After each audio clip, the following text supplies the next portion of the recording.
اعوذ باللہ من الشیطان الرجیم بسم اللہ الرحمن الرحیم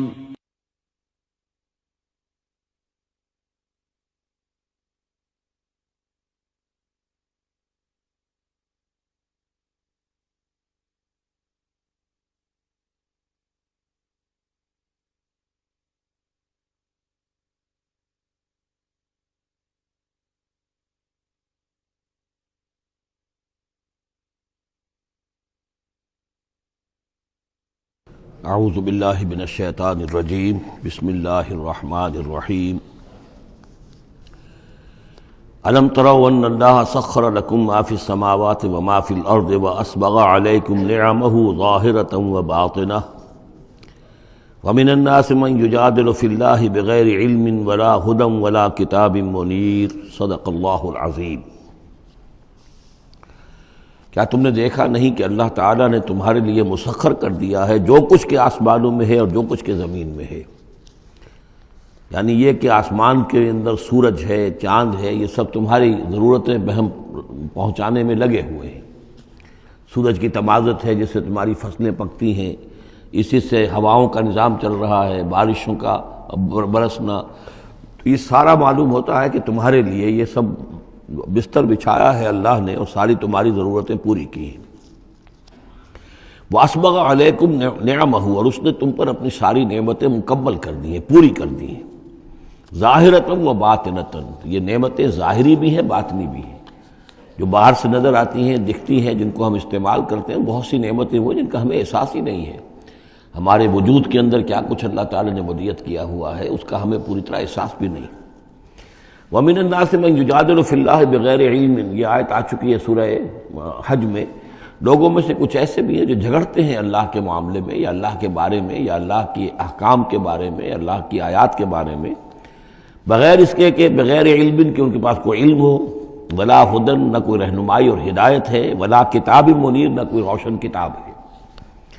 وَإِذَا قِيلَ لَهُمُ اتَّبِعُوا مَا أَنزَلَ اللَّهُ قَالُوا بَلْ نَتَّبِعُ مَا وَجَدْنَا عَلَيْهِ آبَاءَنَا، اور جب ان سے کہا جاتا ہے کہ پیروی کرو اس کی جو اللہ نے نازل فرمایا ہے، قرآن اتارا ہے، اس کی پیروی کرو۔ قالوا، وہ کہتے ہیں، بل نتبع ما وجدنا علیہ آباءنا، بلکہ ہم تو پیروی کریں گے اس کی کہ جس کو پر ہم نے پایا ہے اپنے آباء و اجداد کو۔ اور آج کل خاص طور پر یہ لوک ورثہ اور ہماری پرانی روایات، قومی روایات، اور ہماری جو ہیں ہر علاقے کا ایک کلچر ہے، اس کلچر کو زندہ کیا جائے، کروڑ ہر روپیہ ان چیزوں میں صرف کیا جاتا ہے۔ اولو کان الشیطان یدعوہم الی عذاب السعیر، خواہ شیطان ان کو پکار رہا اور بلا رہا ہو، یہ جو باتیں بنا رہے ہیں در حقیقت یہ شیطان کی دعوت اور اس کی تبلیغ ہے در حقیقت، جس کو انہوں نے قبول کیا ہے۔ یدعوہم الی عذاب السعیر، اور وہ انہیں بلا رہا ہے اس جہنم کے عذاب کی طرف۔ وَمَن يُسْلِمْ وَجْهَهُ إِلَى اللَّهِ وَهُوَ مُحْسِنٌ، اور جس شخص نے اپنا چہرہ اللہ کے سامنے جھکا دیا، تابع فرمان کر دیا اپنے چہرے کو الی اللہ، اللہ کی جانب، وَهُوَ مُحْسِنٌ، اور وہ احسان کی روش اختیار کرے، فَقَدِ اسْتَمْسَكَ بِالْعُرْوَةِ الْوُثْقَىٰ، تو اس نے تو مضبوط تھام لیا ہے، مضبوط کنڈے کو، اس کا ہاتھ پڑ گیا ہے۔ یہ سورہ بقرہ میں بھی یہ الفاظ آئے تھے آیت الکرسی کے فوراً بعد۔ فَمَن يَكْفُرْ بِالطَّاغُوتِ وَيُؤْمِن بِاللَّهِ فَقَدِ اسْتَمْسَكَ بِالْعُرْوَةِ الْوُثْقَىٰ وَإِلَى اللَّهِ عَاقِبَةُ الْأُمُورِ، اور تمام معاملات کا انجام آخر کار اللہ ہی کے ہاتھ میں ہے، اللہ ہی تک اس کو لوٹا دیا جائے گا۔ وَمَن كَفَرَ فَلَا يَحْزُنكَ كُفْرُهُ، اور اے نبی جو کفر کر رہا ہے تو آپ اس کے کفر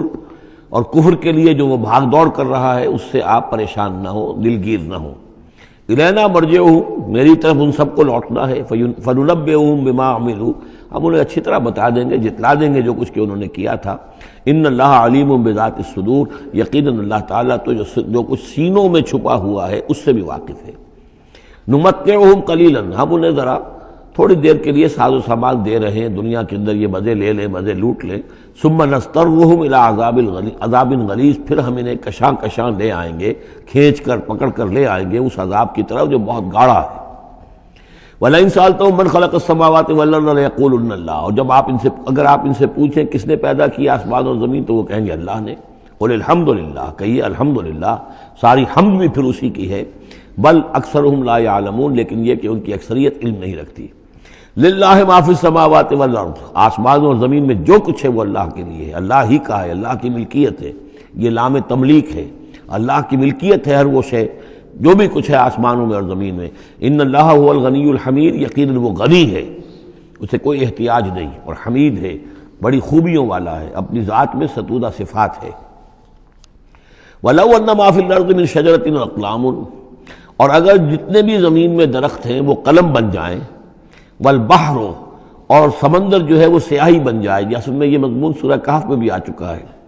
قُلْ لَوْ كَانَ الْبَحْرُ مِدَادًا لِكَلِمَاتِ رَبِّي وَلَنَفِدَ الْبَحْرُ قَبْلَ أَن تَنفَدَ كَلِمَاتُ رَبِّي وَلَوْ جِئْنَا بِمِثْلِهِ مَدَدًا،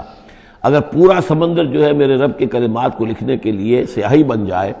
تو وہ سیاہی سمندر ختم ہو جائے گا، لیکن یہ کہ میرے رب کے کلمات ختم نہیں ہوں گے، چاہے اتنا ہی سمندر اور لے آیا جائے۔ وہی مضمون یہاں بھی آ رہا، اور یہ بات نوٹ کی ہے، میں نے کئی مرتبہ آپ کو بتائی ہے کہ اہم مضامین قرآن مجید میں کم سے کم دو جگہ ضرور ملتے ہیں۔ وَلَوْ، اب وہاں پر صرف سیاہی کا تذکرہ تھا، یہاں سیاہی کے ساتھ قلم۔ وَلَوْ أَنَّ مَا فِي الْأَرْضِ مِنْ شَجَرَةٍ أَقْلَامٌ، اگر جتنے بھی درخت زمین میں ہیں وہ سب کے سب قلم بن جائیں، والبحر، اور سیاہی جو ہے یہاں پہ اب محذوف سمجھیے مدادن، اور بحر جو ہے سمندر جو ہے وہ سیاہی کی شکل اختیار کر لے، یمدہ من بعدہ سبعۃ ابحر، اور اس سیاہی کو پھر مزید پھیلائے اور بڑھائے 7 سمندر اور اس کے اندر جو ہے ڈال دیے جائیں، ما نفدت کلمات اللہ، اللہ تعالیٰ کی کلمات ختم نہیں ہوں گے۔ اور یہ میں عرض کر چکا ہوں، اس سے مراد کیا ہے کہ ہر شے جو اس کائنات میں ہے اللہ تعالیٰ کے کلمہ کن کا ظہور ہے، تو گویا کہ یہ تمام مخلوقات جو ہے کلمات اللہ ہے۔ اس اعتبار سے ظاہر بات ہے کہ احصاء کرنا ممکن ہی نہیں، اور آج کچھ نہ کچھ ہمیں اندازہ ہے کہ یہ کائنات کتنی وسیع و عریض ہے۔ ابھی تک بڑی سے بڑی ٹیلیسکوپس ایجاد کرنے کے باوجود trillions and trillions and trillions of light years تک تو ہم نے دیکھ لیا ہے، لیکن کائنات کا سرا ابھی ہمیں نظر نہیں آیا کہ یہ شروع کہاں ہوتی ہے ختم کہاں ہوتی ہے۔ تو اس سے اندازہ کریں اللہ تعالیٰ کی خلاقی کا اور اس کی مخلوقات کتنی ہیں۔ تو وہ جتنے بھی کلمات کن ہیں، اگر ان کو لکھنے کے لیے تمام جو ہے زمین کے درخت وہ قلم بن جائیں، اور تمام سمندر جو ہیں وہ سیاہی بن جائیں، اور 7 سمندر اور بھی اس میں ایڈ کر دیے جائیں، تب بھی یہ کہ اللہ کے کلمات ختم نہیں ہوں گے۔ ان اللہ عزیز الحکیم، یقیناً اللہ تعالیٰ زبردست ہے، حکمت والا۔ اب ادھر تو اس میں تو اللہ تعالیٰ کی تخلیق کی وسعت اور عظمت کا تذکرہ ہو گیا، اب اس کا جو اس کے انتظام کا معاملہ، اس کی تدبیر جو ہے اس میں کس قدر یسر ہے، کتنی آسانی ہے، کتنی سہولت ہے اس کے لیے۔ یعنی اس کائنات کو جیسے کہ سورہ بقرہ میں آیت الکرسی میں بھی آیا تھا، وَلَا يَئُودُهُ حِفْظُهُمَا، یہ آسمانوں اور زمین کی حفاظت اس پر کوئی بھاری نہیں ہے، مشکل نہیں ہے، اس کو جو ہے اس کے تھامنے میں، اس کے چلانے میں کوئی اس کے لیے یہ کام بوجھل نہیں ہے، وزنی نہیں ہے۔ وَلَا يَئُودُهُ حِفْظُهُمَا وَهُوَ الْعَلِيُّ الْعَظِيمُ، تو اسی کو یہاں فرمایا مَا خَلْقُكُمْ وَلَا بَعْثُكُمْ إِلَّا كَنَفْسٍ وَاحِدَةٍ، تم سب کو پیدا کرنا اور تم سب کو دوبارہ پیدا کر لینا اللہ تعالیٰ کے لیے ایسے ہی جیسے ایک نفس کا پیدا کر دینا، اللہ کے لیے یہ اتنا یسیر ہے۔ ان اللہ سمیع بصیر، یقیناً اللہ تعالیٰ سمیع ہے اور بصیر ہے۔ تو گویا کہ ایک ہے اللہ کی تخلیق کی وسعت و عظمت، وہ تو کلمات الہی، اور ایک ہے اللہ تعالیٰ پر یہ کتنا ہلکا ہے، اہون علیہ، یہ اس کے لیے بہت آسان ہے، یسر اور سہولت اللہ تعالیٰ اس کے انتظام کو اور اس کو جو لے کر چل رہا ہے اس پر بھاری نہیں۔ الم تری ان اللہ یولج اللیل فی النہار، کیا تم دیکھتے نہیں کہ اللہ تعالیٰ رات کو پرو لاتا ہے دن میں، ویولج النہار فی اللیل، اور دن کو پرو لاتا ہے رات میں۔ اب یہ ایک تو اس کا مفہوم یہ ہو سکتا ہے کہ جیسے ایک ڈوری ہے، اور اس ڈوری کے اندر اگر آپ نے دانے ڈالے ہوئے تسبیح میں، ایک سیاہ ہے ایک سفید ہے، ایک سیاہ ایک سفید ہے، تو سیاہ کے بعد سفید، سفید کے بعد سیاہ، یہ تو آتا چلا جائے گا۔ ایک یہ ہے کہ کبھی دن بڑھتا ہے اور رات گھٹتی ہے، گویا کہ دن جو ہے رات میں داخل ہو رہا ہے، کبھی رات بڑھنے لگتی ہے دن گھٹنے لگتا ہے، گویا کہ دن جو ہے وہ رات کو انکروچ کر رہا ہے، رات کے حصے کو گویا کہ اس نے قبضے میں کر لے لیا ہے۔ تو اس طریقے سے اللہ تعالیٰ پرو دیتا ہے رات کو دن میں، دن کو رات میں۔ وَسَخَّرَ الشَّمْسَ وَالْقَمَرَ، اور اس نے مسخر کر دیا ہے سورج کو اور چاند کو، كُلٌّ يَجْرِي إِلَىٰ أَجَلٍ مُّسَمًّى، یہ سب کے سب چل رہے ہیں ایک وقت معین تک کے لیے۔ وَأَنَّ اللَّهَ بِمَا تَعْمَلُونَ خَبِيرٌ، اور یقیناً اللہ تعالیٰ جو کچھ کہ تم کر رہے ہو اس سے باخبر ہے۔ ذَلِكَ بِأَنَّ اللَّهَ هُوَ الْحَقُّ، یہ اس لیے کہ اللہ حق ہے۔ وَأَنَّ مَا يَدْعُونَ مِن دُونِهِ الْبَاطِلُ، اور یہ کہ جس کو یہ پکار رہے ہیں اللہ کے سوا وہ سب باطل ہیں، ان کی کوئی حقیقت ہی نہیں۔ باطل اس کو کہتے ہیں جو نظر تو آئے ہو نہ، کوئی حقیقت اس کی نہ ہو، جیسے سراب، پانی نظر آتا ہے لیکن پانی ہے نہیں۔ وَأَنَّ اللَّهَ هُوَ الْعَلِيُّ الْكَبِيرُ، اور یقیناً اللہ تعالیٰ ہی ہے سب سے بلند و بالا اور سب سے بڑا اور عظمت والا۔ أَلَمْ تَرَ أَنَّ الْفُلْكَ تَجْرِي فِي الْبَحْرِ بِنِعْمَتِ اللَّهِ لِيُرِيَكُم مِّنْ آيَاتِهِ، کیا تم دیکھتے نہیں کہ کشتیاں چلتی ہیں سمندر میں یا دریا میں اللہ کی نعمتوں کو لے کر؟ ظاہر بات ہے ٹرانسپورٹ جو ہوتی تھی پہلے بہت بڑی، وہ سمندروں میں کشتیوں سے، دریاؤں میں بھی۔ لِيُرِيَكُم مِّنْ آيَاتِهِ، تاکہ وہ تمہیں دکھائے اپنی آیات میں سے۔ ان فی ذلک لآیات لکل صبار شکور، یقیناً اس میں آیات ہیں، لیکن کس کے لیے؟ ان سب لوگوں کے لیے جو صبر کرنے والے ہیں، شکر کرنے والے ہیں۔ صبار یہ بھی مبالغے کا صیغہ ہے، فعال کے وزن پر، بہت صبر کرنے والا۔ شکور فعول کے وزن پر ہے، بہت زیادہ شکر کرنے والا۔ وَإِذَا غَشِيَهُم مَّوْجٌ كَالظُّلَلِ، اور جب یہ کبھی سمندر میں ہوتے ہیں اور ان کے اوپر ایک موج چڑھتی ہے اور ڈھانپ لیتی ہے انہیں جیسے کہ بادل ہوں، ایسی موج آ رہی ہے کہ گویا کہ وہ تمہارے اوپر سے گزر جائے گی۔ دعوا اللہ مخلصین لہ الدین، تو وہ پکارنے لگتے ہیں اللہ کو اسی کے لیے اپنی اطاعت کو خالص کرتے ہوئے۔ فلما نجاہم من البر، اور جب اللہ انہیں نجات دے کر لے آتا ہے خشکی پر، فمنہم مقتصد، تو ان میں سے کچھ وہ لوگ ہیں کہ جو بیچ کی چال پر چلتے ہیں، یعنی یہ کہ اکثر و بیشتر جو ہیں وہ پھر شرک کی راہ اختیار کر لیتے ہیں۔ وما یجحد بآیاتنا الا کل ختار کفور، اور ہماری آیات کا انکار نہیں کرتے مگر وہی جو قول کے جھوٹے ہیں اور ناشکر ہیں۔ یا ایھا الناس اتقوا ربکم واخشوا یوما، اے لوگو اپنے رب کا تقوی اختیار کرو اور ڈرو اس دن سے، لا یجزی والد عن ولدہ، جس دن کوئی والد اپنے بیٹے سے کسی شے کو دور نہیں کر سکے گا، بچا نہیں سکے گا کسی بھی چیز سے، ولا مولود هو جاز عن والدہ شیئا، اور نہ ہی بیٹا جو ہے وہ اپنے باپ سے کوئی شے دور کر سکے گا، کوئی کسی کے کام نہیں آئے گا، نہ باپ بیٹے کے نہ بیٹا باپ کے، تو باقی سارے رشتے جو ہیں وہ تو اس کے بعد ثانوی ہیں۔ ان وعد اللہ حق، یہاں وہ آیت بھی یاد آ گئی ہوگی آپ کو، یا بنی اسرائیل اذکروا نعمتی التی انعمت علیکم انی فضلتکم علی العالمین واتقوا یوما لا تجزی نفس عن نفس شیئا ولا یقبل منها شفاعۃ ولا یؤخذ منها عدل ولا هم ینصرون۔ یا ایھا الناس اتقوا ربکم واخشوا یوما لا یجزی والد عن ولدہ ولا مولود هو جاز عن والدہ شیئا ان وعد اللہ حق، اللہ کا وعدہ سچا ہے، شدنی ہے، اٹل ہے، ہو کر رہے گا، قیامت آ کر رہے گی، جزا و سزا ہو کر رہے گی۔ فلا تغرنکم الحیات الدنیا، تو دیکھو تمہیں نہ دھوکے میں ڈال دے یہ دنیا کی زندگی، تم اسی کے اوپر ریجھ جاؤ، اسی میں مگن ہو جاؤ، اسی میں گم ہو جاؤ، تو گویا کہ یہ تمہارے لیے پھر دھوکے کی ٹٹی بن گئی کہ اصل زندگی سے تمہیں جو ہے ذہناً جو ہے اس نے غافل کر دیا۔ ولا یغرنکم باللہ الغرور، اور دیکھنا وہ دھوکے باز تمہیں اللہ تعالیٰ کی شان غفاری کے حوالے سے دھوکہ نہ دے۔ یہ شیطان آ کر یہ بھی کہتا ہے کہ اللہ تو بڑا غفار ہے، تم نے کیا کیا، کچھ چھوٹے سے گناہ تھوڑے سے کیے، اللہ کی مغفرت تو بہت وسیع ہے، خامخواہ کاہے کو گھبراتے ہو، کاہے کو توبہ کرتے ہو۔ تو یہ جو ہے اللہ کی رحیمی، اللہ کی شان غفاری کا حوالے سے دھوکے میں دینا انسان کو۔ ولا یغرنکم باللہ الغرور ان اللہ عندہ علم الساعہ، اللہ ہی ہے کہ جس کے پاس ہے قیامت کا علم کہ قیامت کب آئے گی۔ ساعہ اور قیامہ، اس کے فرق کو ذہن میں رکھیے۔ گھڑی وہ معین گھڑی جب کہ زلزلہ ہوگا اور یہ اجرام سماویہ جو ہیں وہ ایک دوسرے سے ٹکرائیں گے اور پہاڑ جو ہیں روئی کے گالوں، یہ ساعہ ہے جس میں کہ ہلاکت ہوگی دنیا کی آخری۔ اور پھر باس بادل موت کے بعد جو دن آنا ہے وہ قیامہ ہے۔ قیام کہتے ہیں کھڑے ہونے کو، اس دن کھڑے ہوں گے لوگ اور حاضر ہوں گے اپنے رب کے حضور میں۔ تو عام طور پر ہم قیامت کا لفظ جب بولتے ہیں تو ساعت کی جگہ پر بولتے ہیں۔ قرآن کی جو پرٹیکولر اپنی ٹرمینالوجی ہے اس میں یہ ساعہ ہے، وہ گھڑی کہ جس میں ہلچل ہوگی اور یہ جو بھی کچھ ہونا ہے جس کا کہ نقشہ کھینچا گیا، القاریہ والقاریہ وما ادراک ما القاریہ، یہ ہے الساعہ۔ لیکن پھر جب باس بعد الموت کے بعد جب کھڑے ہونا ہے قبروں سے نکل کر اللہ کے حضور میں، تو یہ ہوگا قیامہ، کھڑے ہونے کا دن۔ ان اللہ عندہ علم الساعہ، وہ ساعت کب آئے گی اس کا علم صرف اللہ کے پاس ہے۔ وینزل الغیث، وہی بارش برساتا ہے۔ ویعلم ما فی الارحام، وہ جانتا ہے جو کچھ کے رحموں میں ہے، ماں کے پیٹ میں کیا ہے وہ جانتا ہے۔ وما تدری نفس،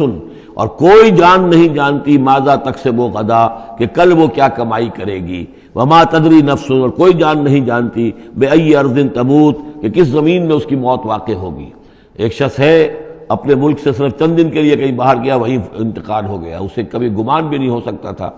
سال ہر سال سے کہیں مقیم ہے، وہاں موت نہیں آئی، اور کہیں گیا ہے اور وہاں موت آ گئی۔ تو کوئی نہیں جانتا کس زمین میں اس کی موت واقع ہوگی۔ ان اللہ علیم الخبیر، یقیناً اللہ تعالیٰ علیم اور خبیر ہے۔ یہ جو 5 چیزیں یہاں گنوائی گئی ہیں، اس میں آج کل بڑا اشکال ہے، اور لوگ کہتے ہیں کہ یہ آپ پتہ چل جاتا ہے کہ ماں کے رحم میں جو ہے، ماں کے پیٹ میں بیٹا ہے یا بیٹی ہے۔ اس کے 2 اعتبار سے اس کو سمجھ لیجئے۔ اس آیت میں 5 چیزوں کا ذکر ہے۔ پہلی چیز میں حصر کا اسلوب ہے کہ یہ چیز صرف اللہ کو معلوم ہے، اگرچہ یہاں یہ نہیں لکھا ہوا ہے کہ اللہ کے سوا کوئی نہیں جانتا، پھر بھی چونکہ حصر کا اسلوب ہے، ان اللہ عندہ علم الساعہ، یقیناً اللہ ہی ہے جس کے پاس ہے قیامت کا علم، ساعت کا علم۔ اس میں بھی گویا کہ نفی ہو گئی کہ کوئی اور نہیں جانتا۔ 2 آخری چیزوں میں بھی نفی ہے، وما تدری نفس ماذا تکسب غدا،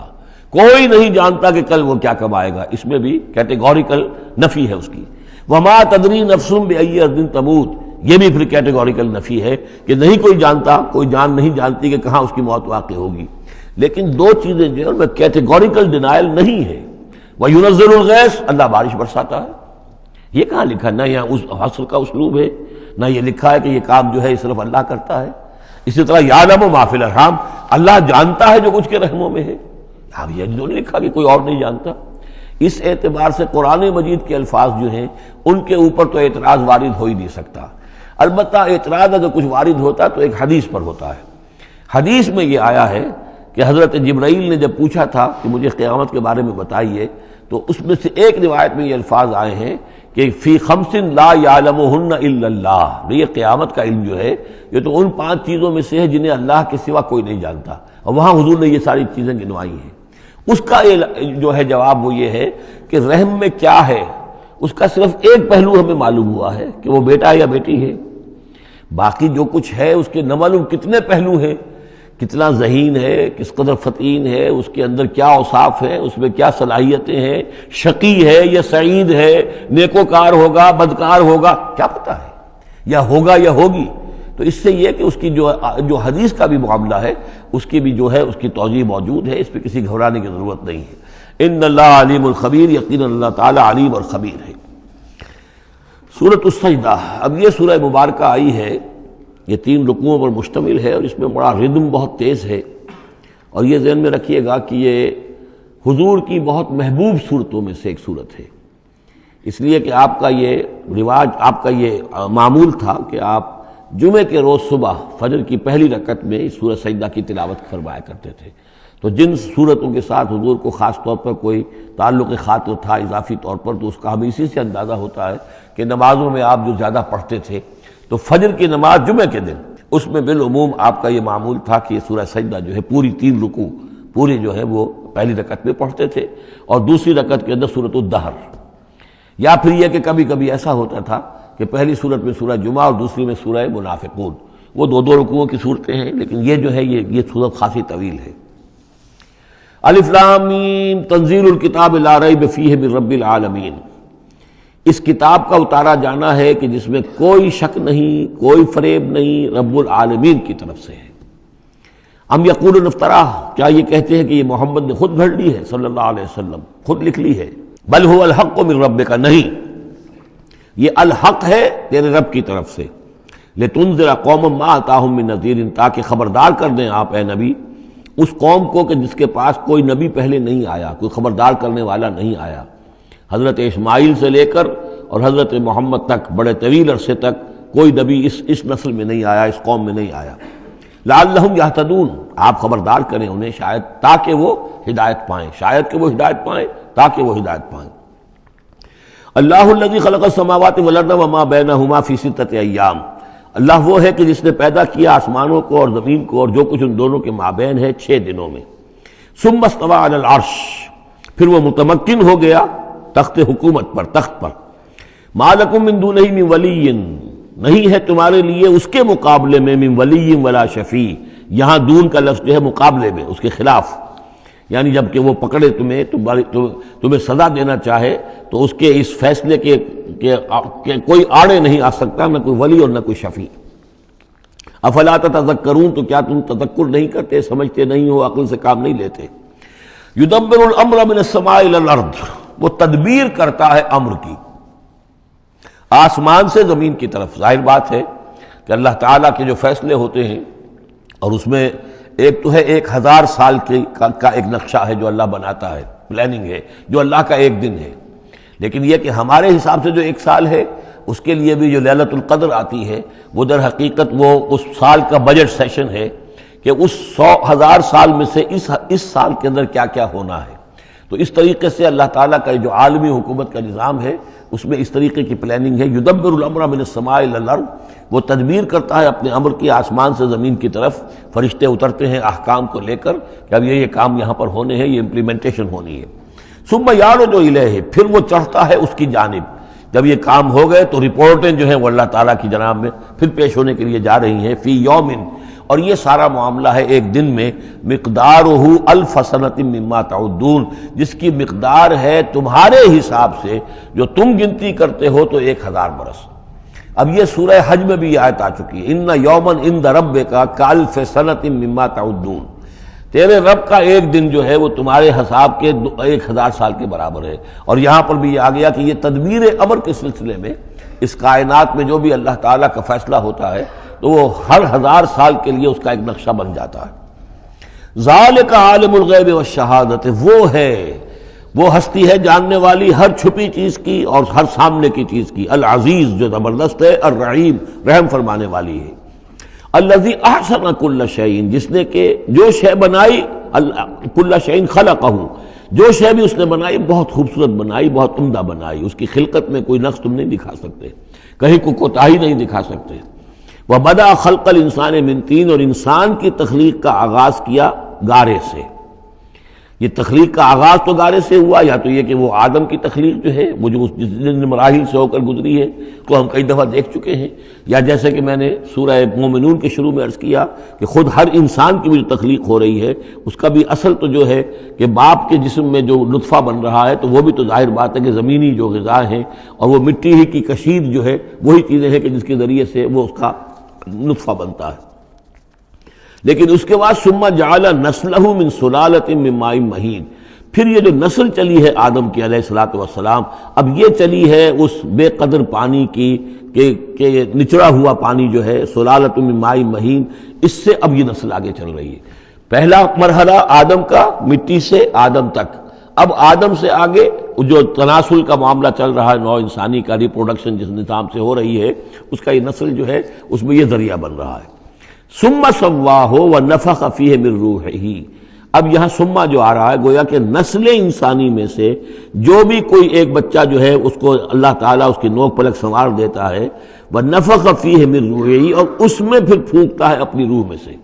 یہ میں عرض کر چکا ہوں کہ یہ حدیث نبوی سے جو بڑی پختہ حدیث ہے حضرت عبداللہ ابن مسعود رضی اللہ تعالیٰ عنہ سے، اس میں یہ ہے کہ 40 دن نطفے کی شکل ہے، 40 دن مضغہ ہے، بلکہ درمیان میں علقہ ہے، اور پھر 120 دن کے بعد اللہ تعالیٰ فرشتے کو بھیجتا ہے جو اس میں روح پھونکتا ہے. وَنَفَخَ فِيهِ مِن رُوحِهِ وَجَعَلَ لَكُمُ السَّمْعَ وَالْأَبْصَارَ وَالْأَفْئِدَةَ، اور اس نے تمہارے لیے بنا دیے ہیں کان بھی اور آنکھیں بھی، اور تمہیں عقل بھی دی ہے یا دل بھی، جو بھی چاہے کہہ لیں، اس لیے کہ دل کی بھی ایک عقل ہے اور ایک عقل حیوانی ہے. قَلِيلًا مَا تَشْكُرُونَ، بہت ہی کم ہے جو شکر تم کرتے ہو. وَقَالُوا أَإِذَا ضَلَلْنَا فِي الْأَرْضِ أَإِنَّا لَفِي خَلْقٍ جَدِيدٍ، اور یہ کہتے ہیں کہ جب ہم زمین میں گم ہو جائیں گے، رل مل جائیں گے، مٹی ہو کر مٹی میں مل جائیں گے، تحلیل ہو جائیں گے. اور آج کا کوئی نوجوان کہے گا جب کہ اس کے تو ایٹم جو ہے وہ بھی منتشر ہو گئے، اس کے الیکٹرانز بھی پتہ نہیں کہاں سے کہاں گئے، اب اسی کے جسم سے کھاد بن گئی ہے، وہ اس کا جسم کھاد بن گیا ہے، اور وہ کھاد جو ہے وہ پلانٹس کے اندر آ گئی ہے، اور وہ پلانٹس جو ہیں وہ بکری نے کھا لیے ہیں، اور بکری سے کہیں سے کہاں پہنچ گئے، کیسے جمع ہوں گے اس کے اجزاء. وَقَالُوا إِذَا ضَلَلْنَا فِي الْأَرْضِ، جب ہم زمین کے اندر گم ہو جائیں گے، کھوئے جائیں گے، أَإِنَّا لَفِي خَلْقٍ جَدِيدٍ، کیا پھر ہمیں ایک نئی تخلیق جو ہے عطا ہو جائے گی. بل ہم بلقاء ربہم کافرون، حقیقت میں یہ اپنے رب کی ملاقات کا انکار کر رہے ہیں، کیونکہ انہیں معلوم ہے کہ ان کے کرتوت کیا ہیں. ظاہر بات ہے جس کے دل کے اندر اللہ کے لیے خلوص اور محبت ہے اور دل را بدل رہیس، تو اسے یہ بھی یقین ہوگا میرا پروردگار بھی مجھ پر شفقت فرمائے گا، رحم فرمائے گا. آپ اگر مخلص ہیں اللہ کے ساتھ تو اللہ تعالیٰ کی طرف سے بھی رحمت کی امید ہوگی، تو پھر تو انسان ملنا چاہے گا. یہ لوگ انکار کرنا چاہتے ہیں اللہ سے ملاقات کا، اعتراض یہ کر رہے ہیں کیسے ہو سکتا ہے، کیسے پیدا ہو سکتے ہیں. حالانکہ بے وقوف یہ دیکھیں کہ اگر تمہیں وہ پہلی مرتبہ پیدا کر سکتا ہے تو دوبارہ پیدا کرنا کیسے مشکل ہوگا. تو تمہیں پہلے بھی پیدا کیا، زمین ہی سے اجزاء آئے ہیں، سارے ایٹمز وہیں سے آئے ہیں، وہیں سے ہو کر تمہارے وجود جو ہے وہ بنا ہے. قل یتوفاکم ملک الموت الذی وکل بکم، کہہ دیجئے کہ تمہیں قبض کر لے گا وہ فرشتہ جو موت کا فرشتہ ہے، جو تم پر مقرر کر دیا گیا ہے، ثم الی ربکم ترجعون، پھر تم اپنے رب کی طرف لوٹا دیے جاؤ گے۔ وَلَوْ تَرَىٰ إِذِ الْمُجْرِمُونَ نَاكِسُو رُءُوسِهِمْ، اور کاش کہ تم دیکھ سکو وہ منظر جبکہ یہ مجرم کھڑے ہوں گے سر ڈالے ہوئے اپنے پروردگار کے سامنے، ربنا ابصرنا وسمعنا، وہ کہیں گے پروردگار اب ہم نے دیکھ لیا، حقیقت ہم پر منکشف ہو گئی، اب ہم نے سن لیا، ہر بات جو ہے ہم نے پا لی، فرجعنا، تو ایک دفعہ ہمیں دنیا میں لوٹا دے، نعمل صالحا، اب ہم نیک عمل کریں گے، انا موقنون، اب ہمیں یقین آ گیا، ایمان کیا، ایمان سے بھی آگے کی بات، اب تو پورا یقین ہمیں حاصل ہو گیا۔ وَلَوْ شِئْنَا لَآتَيْنَا كُلَّ نَفْسٍ هُدَاهَا، اگر اسی طرح ہم نے ہدایت دینی ہوتی پردے اٹھا کر تو دنیا ہی میں ہم سب کو جو ہے ہدایت دے دیتے۔ اب فائدہ جو ہے اب ایمان لانے کا کوئی فائدہ نہیں ہے، اب تو جزا کا وقت ہے، یہ اب وہ امتحان کا وقت ختم ہو چکا۔ وَلَوْ شِئْنَا لَآتَيْنَا كُلَّ نَفْسٍ هُدَاهَا وَلَكِنْ حَقَّ الْقَوْلُ مِنِّي، لیکن میری طرف سے تو یہ میرا فیصلہ جو ہے یہ ثابت ہو چکا ہے، پختہ ہے، صادر ہو چکا ہے، لَأَمْلَأَنَّ جَهَنَّمَ مِنَ الْجِنَّةِ وَالنَّاسِ أَجْمَعِينَ، کہ میں جہنم بھی تو میں نے بنائی ہے نا، آخر اس کے لیے بھی مجھے ایندھن چاہیے، تو اب تو یہ کہ تم لوگ اس کا ایندھن بنو گے، اب تو میں جنات اور انسان جو بھی تھے، جو باغی تھے ہمارے، اب ان کو اس جہنم کے اندر جھونک کر رہیں گے۔ فَذُوقُوا بِمَا نَسِيتُمْ لِقَاءَ يَوْمِكُمْ هَذَا، اب چکھو ذرا مزہ اس چیز کا جو تم نے آج کے دن کی ملاقات کا انکار کیا یا اسے نظر انداز کیے رکھا، انا نسیناکم، ہم نے بھی اب تمہیں نظر انداز کر دیا، اب ہم سے بات نہ کرو، لا تکلمون، اب ہم مجھ سے بات نہ کرو، وذوقوا عذاب الخلد بما کنتم تعملون، اور جو کچھ تم کرتے رہے اس کی پاداش میں اب ہمیشگی والا عذاب چکھو۔ انما یؤمن بآیاتنا الذین اذا ذکروا بها، میری ایمان رکھنے والے تو ہماری آیات پر وہ لوگ ہیں کہ جب انہیں ہماری آیات کے ذریعے سے تذکیر کی جاتی ہے، نصیحت کی جاتی ہے، انہیں سنائی جاتی ہے، خروا سجدا، وہ سجدے میں گر پڑتے ہیں، وسبحوا بحمد ربہم، اور وہ اپنے پروردگار کی حمد کے ساتھ تسبیح کرتے ہیں، وہم لا یستکبرون، اور وہ گھمنڈ نہیں کرتے، تکبر نہیں کرتے۔ یہ آیت سجدہ ہے۔ تتجافی جنوبہم عن المضاجع، رات کے اوقات میں ان کے پہلو بستروں سے دور رہتے ہیں، علیحدہ رہتے ہیں، رات کو یبیتون لربہم سجدا وقیاما، ایک تو وہ شخص ہے کہ جو ساری رات پڑا سوتا رہتا ہے، اور ایک وہ ہے کہ جو وقفے سے اٹھتا ہے، اللہ کو یاد کرتا ہے، کبھی کھڑا ہے کبھی سجدہ کر رہا ہے، تو ان کے پہلو جو ہیں وہ ان کے بستروں سے علیحدہ رہتے ہیں۔ یدعون ربہم خوفا وطمعا، اپنے رب کو پکارتے رہتے ہیں، دعا کرتے رہتے ہیں اپنے رب سے، خوف کے ساتھ بھی اور طمع کے ساتھ بھی، انہیں امید بھی ہوتی ہے، لالچ بھی ہوتا ہے کہ اللہ تعالیٰ رحم فرمائے، مغفرت فرمائے، لیکن ڈر بھی رہتا ہے کہ کہیں ہماری پکڑ نہ ہو جائے۔ وَمِمَّا رَزَقْنَاهُمْ يُنْفِقُونَ، اور جو کچھ ہم نے انہیں دیا ہے اس میں سے پھر وہ خرچ کرتے ہیں ہماری رضا جوئی کے لیے۔ فَلَا تَعْلَمُ نَفْسٌ مَّا أُخْفِيَ لَهُم مِّن قُرَّةِ أَعْيُنٍ، تو کسی جان کو نہیں معلوم، کسی انسان کو نہیں معلوم کیا کچھ چھپایا گیا ہے ان کے لیے ان کی آنکھوں کی ٹھنڈک کے واسطے، یعنی جنت میں ہم نے کیا کچھ چھپایا ہوا ان کے لیے کوئی نہیں جانتا۔ فَلَا تَعْلَمُ نَفْسٌ، کوئی نہیں جانتا۔ اسی مضمون کو اصل میں حضور نے ادا کیا ہے کہ مَا لَا عَيْنٌ رَأَتْ وَلَا أُذُنٌ سَمِعَتْ وَمَا خَطَرَ عَلَىٰ قَلْبِ بَشَرٍ، باقی جو چیزیں بیان کی گئی ہیں ان کے بھی اصل حقیقت تو وہاں کھلے گی، لیکن پھر بھی یہ تو ابتدائی نزول ہے، پہلی مہمان نوازی ان چیزوں سے ہے جن کا کہ قرآن مجید میں ذکر ہے، جن کو کہ ہم سمجھ سکتے ہیں۔ اصل نعمتیں جو جنت کی ہیں وہ تو یہ فلا تعلم نفس، کوئی نہیں جانتا کیا کچھ چھپایا گیا ان کے لیے، اللہ تعالیٰ نے کیا کچھ تیار کر کے رکھا ہوا ہے ان کی آنکھوں کی ٹھنڈک کا سامان۔ جزاء بما كانوا يعملون، وہ بدلہ ہوگا ان کے اعمال کا۔ افمن کان مومنا کمن کان فاسقا، تو بھلا ایک شخص کہ جو مومن ہے کیا وہ ایسا ہو جائے گا جیسے فاسق ہو؟ کیا ان کا انجام برابر ہوگا؟ لا یستوون، نہیں وہ برابر نہیں ہو سکتے۔ اما الذین آمنوا وعملوا الصالحات، یقیناً وہ لوگ جو ایمان لائے اور جنہوں نے نیک عمل کیے، فلہم جنات الماوا، ان کے لیے تو وہ باغات ہیں جہاں ان کو ٹھکانہ دیا جائے گا۔ نزلا بما كانوا يعملون، اور یہ ہوگی ان کی ابتدائی مہمان نوازی۔ نزول عربی میں کہتے ہیں مہمان جیسے ہی آئے، نزیل اترا ہے وہ اپنی سواری سے، گھوڑے سے آیا ہے، اونٹ پر آیا ہے، آپ کے دروازے کے سامنے آ کر وہ اترا ہے، اونٹ کو بٹھایا ہے، اس سے اترا ہے، یا آج کار سے اتر رہا ہے، تو اب یہ نزیل ہے اس وقت۔ اس نزیل کے لیے نزول فوری طور پر، موسم کے اعتبار سے ٹھنڈا ہے یا گرم ہے، آپ فوری طور پر لاتے ہیں، یہ نزول ہے۔ پھر وہ اب آپ کے پاس ٹھہر گیا ہے، آپ نے اس کے لیے کمرے کا بندوبست کیا ہے، وہ وہاں پر اس نے استراحت کی ہے، اب آپ نے اہتمام کے ساتھ اس کے لیے کھانا تیار کروایا، یہ ہے ضیافت۔ ضیف اب بنا ہے وہ، تو جیسے آیا ہے وہ نزیل ہے، اور جب گھر میں آپ کے ٹھہر گیا تو اب ضیف ہے، وہ پھر ضیافت ہوگی۔ تو وہ چیزیں جو ہیں مالا عین رات ولا اذن سمعت وما خطر علی قلب بشر، یہ اصل میں ضیافت خداوندی ہے، اور یہ نزل ہے جس کا ذکر قرآن مجید میں اس تفصیل سے آیا ہے۔ وَأَمَّا الَّذِينَ فَسَقُوا فَمَأْوَاهُمُ النَّارُ، اور جو لوگ سرکش تھے اور جنہوں نے نافرمانی کی تھی ان کا ٹھکانہ آگ ہے۔ كُلَّمَا أَرَادُوا أَن يَخْرُجُوا مِنْهَا، جب بھی وہ چاہیں گے کہ وہاں سے نکل بھاگیں، أُعِيدُوا فِيهَا، پھر انہیں اسی میں لوٹا دیا جائے گا۔ وَقِيلَ لَهُمْ ذُوقُوا عَذَابَ النَّارِ الَّذِي كُنتُمْ بِهِ تُكَذِّبُونَ، اور ان سے کہا جائے گا چکھو اب مزہ اس عذاب کا، آگ کے عذاب کا جس کو تم جھٹلاتے رہے تھے۔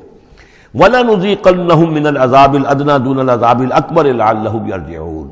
یہ ہے آیت نمبر 21 اس سورہ مبارکہ کی، اور آیت نمبر 41 تھی سورہ الروم کی۔ ظہر الفساد فی البر والبحر بما کسبت ایدی الناس لیذیقہم بعض الذی عملوا لعلہم یرجعون، ہم لوگوں کے کرتوتوں کے کچھ اعمال کی سزا دنیا میں دے دیتے ہیں، شاید کہ یہ جاگ جائیں، ہوش میں آ جائیں اور یہ لوٹ آئیں، پلٹ آئیں، توبہ کریں۔ یہاں فرمایا ہم لازماً انہیں چکھائیں گے مزہ چھوٹے عذاب کا، ادنا، عذاب الادنا، دون العذاب الاکبر، اس بڑے عذاب سے پہلے پہلے، لعلہم یرجعون، شاید کہ یہ جاگ جائیں، شاید کہ ہوش میں آ جائیں، شاید کہ لوٹ جائیں، شاید کہ توبہ کریں۔ یہ بات جو ہے آ چکی ہے کہ رسول جب بھی بھیجے جاتے تھے تو اللہ تعالیٰ کی طرف سے اس قسم کی تنبیہات کا سلسلہ آتا تھا تاکہ لوگ بیدار رہیں۔ وَمَنْ أَظْلَمُ مِمَّنْ ذُكِّرَ بِآيَاتِ رَبِّهِ ثُمَّ أَعْرَضَ عَنْهَا، اس سے بڑھ کر ظالم کون ہوگا جس کو نصیحت کی گئی اب اس کے رب کی آیات کے حوالے سے پھر بھی اس نے اعراض کیا۔ یعنی ایک تو نصیحت کوئی کر رہا ہے وہ اپنا جو فلسفہ بھگار رہا ہے یا کوئی اپنی عقل لڑا رہا ہے، اپنی منطق لڑا رہا ہے، ایک یہ کہ اللہ کی آیات کے ذریعے سے تذکیر کر رہا ہے، پھر بھی اس سے اعراض کریں۔ ثم اعرض عنہا انا من المجرمین منتقمون، ایسے مجرموں سے تو ہم انتقام لے کر رہیں گے۔ وَلَقَدْ آتَيْنَا مُوسَى الْكِتَابَ فَلَا تَكُنْ فِي مِرْيَةٍ مِّن لِقَائِهِ، اور ہم نے موسیٰ کو کتاب دی تھی، اور یہ جملہ متردہ بیچ میں آیا ہے کہ اے نبی آپ بالکل شک میں نہ رہیے اس کی ملنے سے یا اس کی ملاقات کے۔ اس کا ایک ترجمہ یہ کیا گیا ہے کہ شب معراج میں حضرت موسیٰ سے بھی حضور کی ملاقات ہوئی تھی، تو اس کی طرف اشارہ ہے کہ آپ کی جو ملاقات ہوئی تھی وہ موسیٰ ہی سے ہوئی تھی، اس میں کوئی شک نہ کیجیے۔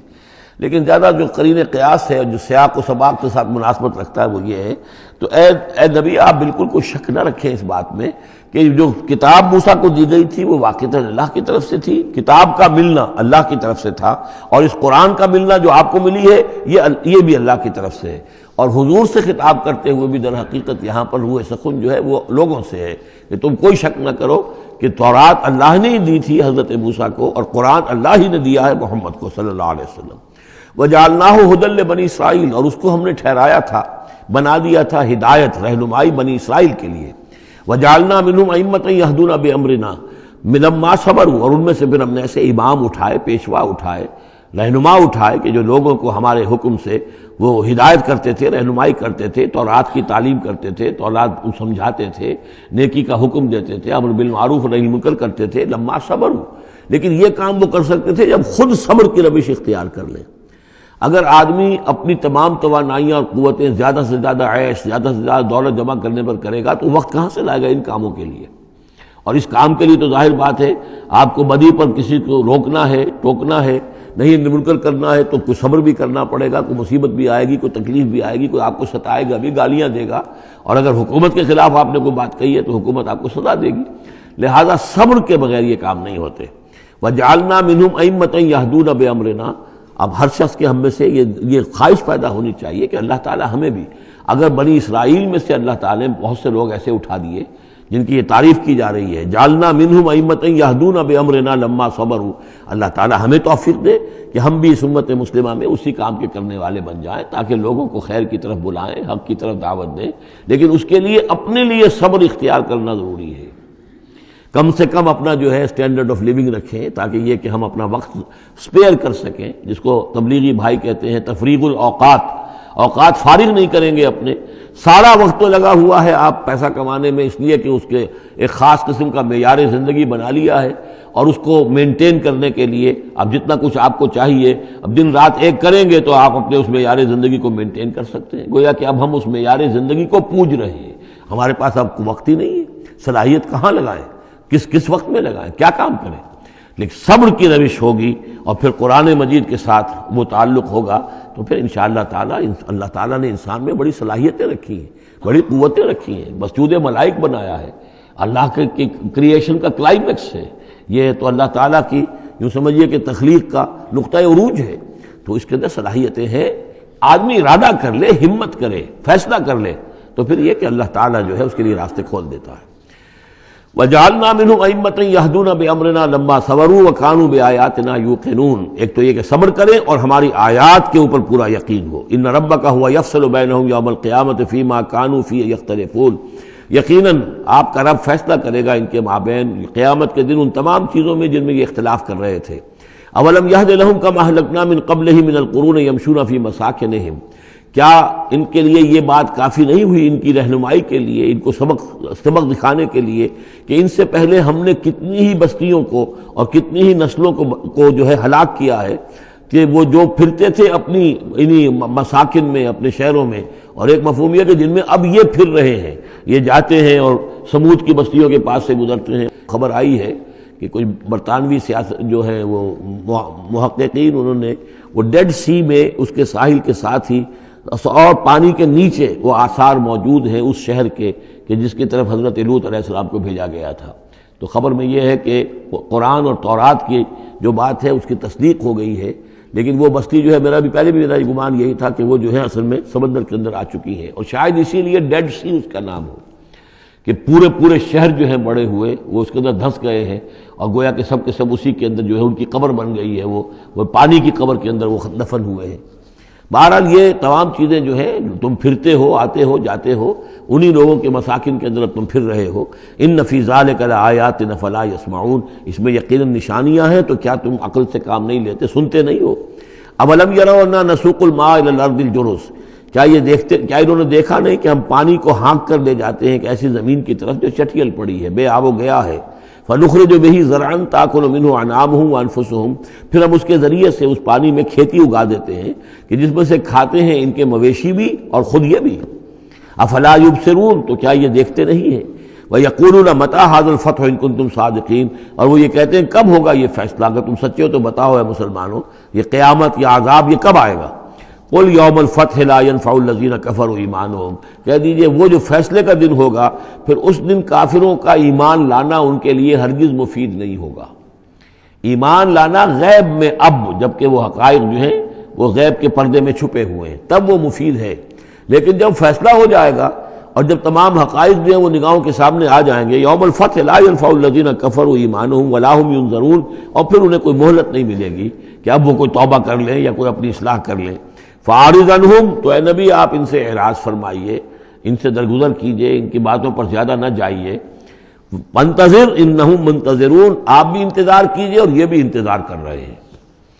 اب اس کے بعد آ گئی ہے سورہ احزاب، 8 سورتیں مکی اب ختم ہو گئی، سورۃ الفرقان، سورۃ الشعراء، سورۃ النمل، سورۃ القصص، پھر سورۃ العنکبوت، سورۃ الروم، سورۃ لقمان اور سورۃ السجدہ۔ اب یہ سورت ہے واحد، اور یہ نوٹ کر لیجئے اچھی طرح، اس کا جوڑا ہے سورہ نور کے جو ہم پڑھ چکے ہیں۔ پہلے 14 سورتوں کے بعد ایک سورت آئی مدنی، سورہ نور، اب 8 مکی صورتوں کے بعد ایک سورت آئی ہے، یہ سورہ احزاب، اور اتنی گہری مناسبت ان کے مضامین میں، معاشرتی احکام، زمانہ نزول کے اعتبار سے یہ 1 سال پہلے نازل ہوئی ہے سورہ نور سے، یہ سن 5 زمانہ نزول ہے، وہ سن 6 زمانہ نزول ہے۔ چنانچہ جو معاشرتی احکام آئے ہیں ان میں بھی آپ کو یہ ترتیب ملے گی کہ پردے کے ابتدائی احکام اس صورت میں آئے ہیں، اور پردے کے ابتدائی احکام سے مراد کیا ہے؟ گھر سے باہر نکلتے ہوئے عورت کو کیا کرنا ہے، مسلمان عورت کو کیا کرنا ہے، گھر سے باہر کا پردہ کیا ہے۔ لیکن گھر کے اندر جو پردہ ہے، سطر ہے اس کا ذکر جو ہے وہ یہ سورہ نور کے اندر تھا جو ہم پڑھ چکے ہیں۔ اس کے محرم کون کون ہیں، گھر میں کون آ سکتا ہے، باقی سب جو ہے نامحرم۔ وہ گھروں میں ہمارا جو نظام بنا تھا کہ بیٹھک باہر ہوتی تھی، جو بھی مہمان آیا ہے، کوئی آیا باہر ٹھہرے گا، اندر نہیں جائے گا۔ باہر کا ایک مردانہ حصہ ہے مکان کا، پھر وہ ایک ڈیوڑی ہوتی تھی، ڈیوڑی میں سے اندر پھر زنانہ ہے، خواتین آئیں گی تو اندر جائیں گی، باقی مرد جو ہے وہ باہر ٹھہریں گے، اندر نہیں جائیں گے۔ ہمارے یہاں کی وہ مکس جو ہے وہ معاشرت نہیں تھی، مخلوط معاشرت نہیں تھی۔ تو اس میں یہ ہے کہ جو نامحرم ہے وہ وہاں رہیں گے، باہر بیٹھک میں بیٹھیں گے، اور جو محرم ہے وہ اندر جا سکتا ہے۔ اس جو گھر کی خاتون ہے، خاتون خانہ ہے، اس کا بھائی ہے، اس کا بھتیجا ہے، اس کا بھانجا ہے، اس کے والد ہیں، اس کا چچا ہے، وہ ہے، ٹھیک ہے، وہ محرم ہے، وہ گھر کے اندر جا سکتے ہیں۔ یہ سارے احکام اس میں دیے گئے ہیں۔ سورہ نور کا اور سورہ احزاب کا ایک فرق یہ ہے کہ سورہ احزاب میں اگرچہ جنگ کے معاملے میں کچھ تذکرہ تو ہے، لیکن کسی جنگ کا وہاں پر ذکر موجود نہیں ہے۔ خلافت قائم کرنے کا معاملہ ہے، وہ آیا ہے کہ خلافت اب قائم ہوگی، لیکن خلافت کے قیام کے لیے جو اصل ٹرننگ پوائنٹ تھا وہ جنگ احزاب تھی، غزوہ احزاب، اس کا ذکر جو ہے وہ سورہ احزاب میں ہے۔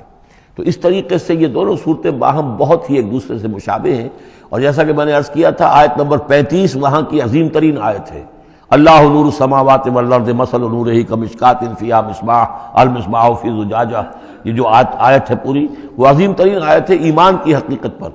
اور ٹھیک 35ویں آیت اس صورت کے اندر ہے کہ جب وہ ایمان حقیقی دل میں پیدا ہو جاتا ہے تو انسان کی شخصیت میں کیا اوصاف پیدا ہوتے ہیں۔ وہ 10 اوصاف مردوں اور عورتوں کے ذمن میں دوہرا کر آئے ہیں، وہ اس سورہ مبارکہ میں نمبر 35 آیت وہی ہے۔ اس میں ایک خاص بات نوٹ کیجئے کہ اگرچہ اس کے جو 2 رکوع ہیں، دوسرا اور تیسرا، وہ ایک ہیں اپنے مضمون میں، اور اس کے اندر غزوہ احزاب کا تذکرہ ہے۔ پہلا رکوع جو ہے وہ پھر چوتھے کے ساتھ جا کر ملے گا، جیسے کہ ہم نے دیکھا تھا سورہ توبہ کے اندر بھی کہ پہلا رکوع پھر چوتھے کے ساتھ جا کر ملتا تھا، اس کے مضامین جو ہے اس کے ساتھ ملتے تھے۔ درمیان میں جو ہے 2 رکوع آ گئے تھے کہ جو 1 سال پہلے نازل ہوئے، جو کہ یعنی فتح مکہ سے پہلے نازل ہوئے، لیکن اس کے بعد وہ جو نازل ہوئے ہیں سن 9 کے اندر، اس کے اندر جو ہے وہ پہلا رکوع کی 6 آیات اور اس کے بعد پھر چوتھا اور 5واں رکوع ہے۔ بالکل وہی آپ کو ترتیب یہاں ملے گی، اس لیے کہ قرآن کا اسلوب یہ ہے کہ خاص جو موضوع ہوتا ہے کسی صورت کا، اس سے متعلق آیات کو پہلے نکال کر رکھ دیتے ہیں۔ جیسے سورہ انفال میں بھی ہم نے دیکھا یسألونک عن الانفال قل الانفال للہ والرسول، اگرچہ وہاں پھر بات کو چھوڑ دیا گیا، پھر جا کر وہ صورت کے وسط میں مضمون آ رہا ہے۔ اس میں ایک خاص جو مضمون آیا ہے وہ یہ ہے کہ حضور صلی اللہ علیہ وسلم نے جو شادی کی حضرت زینب سے رضی اللہ تعالی عنہ، حالانکہ حضرت زینب جو ہے اس سے پہلے حضور ہی کی فرمائش پر ان کی شادی کی گئی تھی حضرت زید ابن حارثہ سے۔ زید ابن حارثہ رضی اللہ تعالیٰ عنہ حضور کے غلام تھے، اور حضور نے انہیں آزاد کر کے اپنا بیٹا بنا لیا تھا، تو محبت بہت تھی حضور کو حضرت زید ابن حارثہ سے۔ لیکن یہ ہے کہ ایک تو منہ بولا بیٹے کی کا قرآن میں نفی آ گئی کہ منہ بولے بیٹے کی کوئی حیثیت نہیں ہے، اسلام میں اس کی کوئی قانونی اور شریعت کے اندر اس کا کوئی مقام نہیں۔ بیٹا تو وہی ہے کہ جو آپ کے صلب سے ہے۔ دوسرے یہ کہ اب منہ بولے بیٹے کی بیوی جب حضرت زید نے طلاق دی تو آیا منہ بولے بیٹے کی بیوی سے کوئی شخص جو ہے وہ نکاح کر سکتا ہے؟ کیا وہ محرمات عبدیہ میں سے ہے؟ تو عرب میں رواج یہ تھا کہ چونکہ وہ منہ بولے بیٹے کو بھی سمجھتے تھے کہ جیسے اصلی بیٹا ہے، تو جیسے یہ کہ جو سلبی بیٹا ہے اس کی بیوی سے اگر اس نے طلاق دے دی ہو یا فرض کیجیے بیٹا فوت ہو گیا ہو، تب بھی یہ ہے کہ اس کی جو بیوی ہے، بیوہ ہے یا مطلقہ ہے، اس سے وہ شخص شادی نہیں کر سکتا، شوہر جو فوت ہو گیا ہے یا جس نے طلاق دی اس کا باپ۔ تو یہاں پر اس پہ بڑا طوفان اٹھا، بلکہ یہ کہ حضور کو خود اندیشہ تھا۔ حضور نے ایک طرح سے کہہ کے بہت کہہ سن کر حضرت زینب کو آمادہ کیا تھا کہ وہ شادی کر لیں۔ زینب جو ہے رضی اللہ تعالیٰ عنہ اونچے گھرانے کی، بنو ہاشم کی خاندان سے تعلق رکھنے والی، اور حضرت جو زید ابن حارثہ تھے ان پر غلامی کا داغ لگ چکا تھا۔ تو عرب کی ایک خاص جو ہے ان کے ہاں ایک سوچ تھی، ان کا ایک مزاج تھا، ان کی روایات تھیں، لیکن بہرحال حضرت زینب نے حضور کی فرمائش پر وہ نکاح کر لیا، لیکن یہ کہ ان میں نباہ نہیں ہو سکا۔ حضرت زینب انہیں ذہناً قبول نہیں کر سکی کہ یہ میرے برابر کا ہے یا میری اس کی حیثیت جو ہے وہ واقعی ایسی ہے، یعنی شوہر کو جس طرح آنکھوں پر بٹھانا چاہیے، شوہر سے جس طریقے سے اس کا ادب ہونا چاہیے وہ نہیں کر سکی حضرت زینب۔ لہذا حضرت زید ابن حارثہ جو ہے متواتر کہتے رہتے تھے کہ حضور ہمارا معاملہ ٹھیک نہیں چل رہا ہے، مجھے اجازت دیجیے کہ میں ان کو طلاق دے دوں۔ حضور روکتے تھے کہ ایک تو میں نے اس کو کہہ سن کر شادی کروائی، وہ تو اس کے لیے آمادہ بھی نہیں تھی، نہ گھر والے آمادہ تھے، لیکن میرے کہنے سے شادی کر لی انہوں نے۔ اب یہ طلاق دیں گے تو طلاق کا داغ لگے گا ان کے اوپر اور صدمہ ہوگا، تو حضور روکتے رہے۔